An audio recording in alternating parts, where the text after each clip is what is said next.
Gracias, Nole. Muy buenos días a la teleaudiencia de Desayunos Informales para encarar esta mañana un tema de enorme trascendencia: alimentación y cáncer. Ustedes saben que el cáncer es la segunda causa de muerte en nuestra población. Y vamos a hablar con un experto de los alimentos disparadores justamente del cáncer y de los protectores. Por eso es una charla, una entrevista imperdible. Y seguramente ustedes van a tomar debida atención de todo lo que nos diga nuestro invitado, el doctor Álvaro Ronco, epidemiólogo, experto en nutrición y cáncer. Doctor, un placer, muy buenos días. Muy buenos días, Juan Carlos. Álvaro, empecemos por los alimentos predisponentes. Y a mí me gustaría empezar por las carnes rojas, las carnes procesadas, la cocción, la grasa de ese tipo de carnes y su relación con el cáncer. Bueno, sin duda que ocupan un primer lugar. Un primer lugar. ¿Está? En el sentido de que como factor de riesgo el consumo de carnes excesivo es relevante y para los cánceres que son probablemente o seguramente son los más importantes numéricamente hablando. Hablamos de colon y recto, hablamos de mama, de influencia en próstata, pero no dejan de ser también importantes, aunque sus aportes en el sentido de ser de riesgo sean más modestos, pero para muchas otras localizaciones. Entonces, en las carnes se combinan varios factores. A ver. Por ejemplo, uno es el conjunto de factores externos, como puede ser lo de la cocción, que tú bien mencionabas, porque un exceso de cocción representa una modificación en lo que son las proteínas que recubren el trozo de alimento, y esas modificaciones son en el sentido de convertirse en elementos que son cancerígenos. ¿Ya? Eso es importante porque ya está demostrado que cuanto más cocida, cuanto mayor es el grado de cocción, más carcinogenicidad, quiere decir que más potencial carcinógeno tiene. ¿Podemos estar hablando, Álvaro, de la carne asada a la parrilla a altísimas temperaturas? Ese es el mejor ejemplo, justamente. ¿Ese es el mejor ejemplo? Sí, sí. Y el que le sigue son las carnes fritas, porque el calor igual se da en forma directa y se producen transformaciones también, en el mismo sentido. Lo que resulta más adecuado es la carne de tipo hervida, como en un puchero, en un guiso, un estofado, una cocina a la cacerola, sí, donde por el componente líquido que está alrededor no le llega el calor directo y por lo tanto no se transforma tanto. Claro. Ahora, junto con esto también está el tema de los elementos intrínsecos, los propios. Algunos tipos de grasas, en algunos casos la forma de alimentación de los animales que proveen esas carnes representa también ciertos tipos de grasas que en exceso son inconvenientes. Puede ser grasa saturada, puede ser colesterol incorporado, pero también están ácido araquidónico como grasa omega 6, en el caso de los pollos, por ejemplo. Y en ese sentido, el que está quedando más a salvo de muchas de estas cosas son las carnes de los pescados. ¿Tá? Bien. Eso es importante.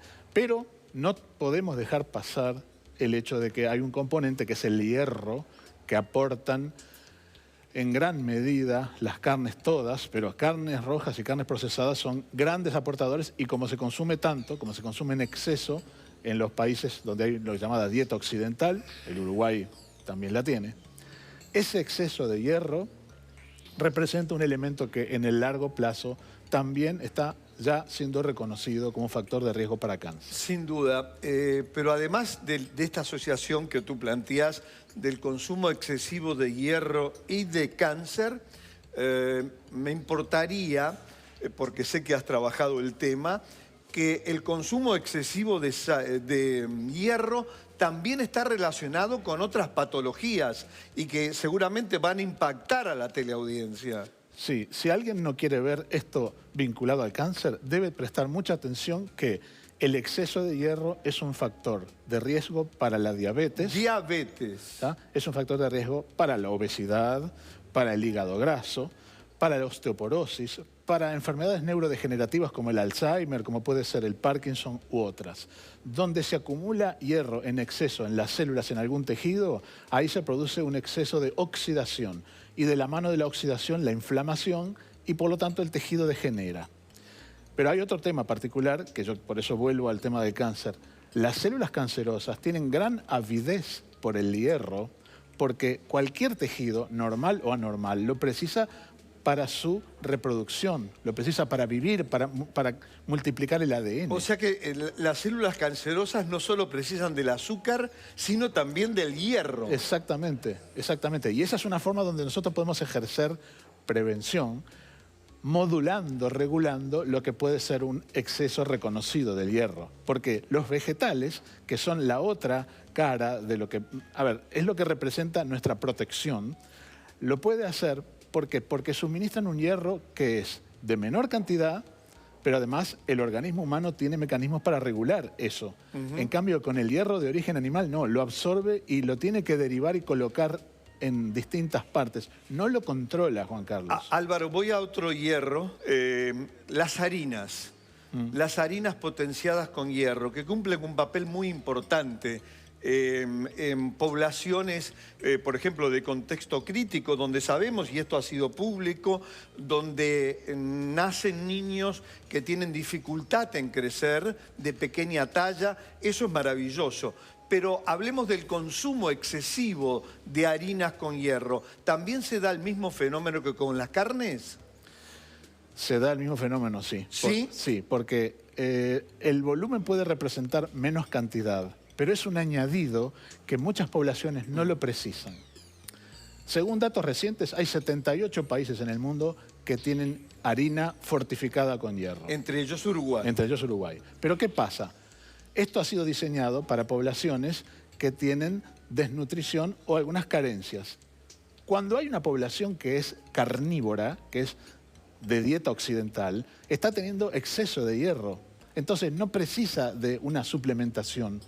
Y por lo tanto, le estamos suministrando a esos organismos algo que no es necesario a ese nivel, en esa medida. Álvaro, para terminar, una línea respecto a los alimentos protectores del cáncer. Bueno, a propósito de esto y para vincularlo, sí.